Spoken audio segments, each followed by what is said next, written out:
Hi everyone, I'm Nick. I'm Grace, and this is our Blues Weekend in SLO. This is class 1, which is our first class of the ballrooming day. We call it Embrace. So we started out actually going over some blues fundamentals, talking about blues posture, having our hips back, our core engaged, shoulders over knees over feet. So we talked about one way to get into this, which is starting straight, letting your knees soften, finding your hips, engage your core, and sending your hips back. Done. Great. Next we talked about posture, pulse. Pulse, yes. So 4 basic fundamental concepts of blues. We mostly used an up pulse, which is, despite its name, you're never going up, right? You're going low to medium. And this gives you a lot of energy to push off. We also talked about a pendular back pulse, which has the same timing. Both of these pulses give us a lot of power for ballroom and style movement. And we think ballrooming requires power. Great. We also talked about grounding, so using the floor to power our steps. So we're really pushing through the floor. We're not pushing off the floor and creating high pulses. We're pushing through. We also briefly mentioned lag.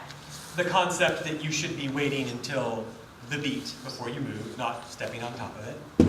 And for follows to wait for your leader to lead you. Before you actually add energy to the movement yourself.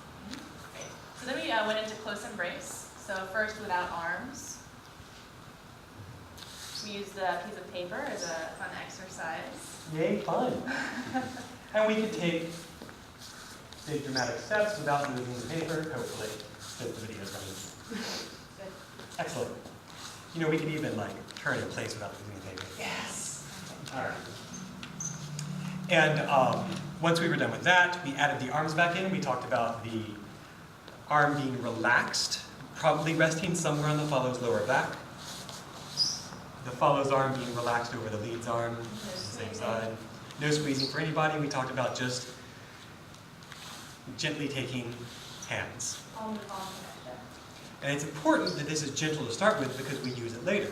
If we're going to leave close embrace, then the lead is going to keep this connection in the same place in space and step back.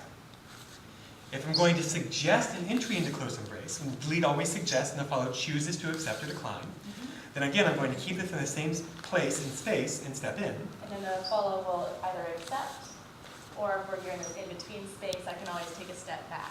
Yep. Find that hand. We briefly discussed if the follow is demanding a close embrace and the lead doesn't want it, that the lead can shift out as far as need be. And final thing, pivots. We talked about pushing from the inside feet to make the pivot happen quickly and with power. And then the follow also adding energy to make this work. And we'll use this later. That's it. There we go.